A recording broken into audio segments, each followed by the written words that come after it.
নমস্কার। আগামীকাল আরামবাগ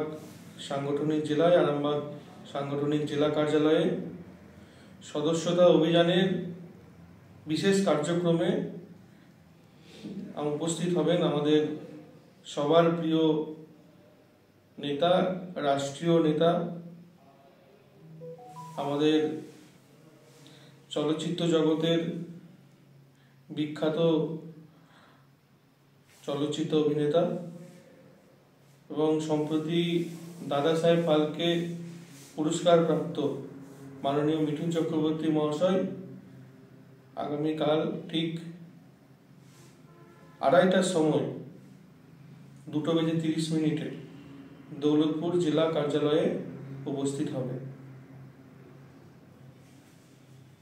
আমি আরামবাগ সাংগঠনিক জেলার অন্তর্গত সকল ভারতীয় জনতা পার্টির কার্যকর্তা সমর্থকদের আহ্বান জানাচ্ছি, আপনারা মাননীয় মিঠুনদার আমাদের যে জেলা অফিসে আসছে, আপনারা সকলে আসুন এই জেলা কার্যালয়ে। ধন্যবাদ।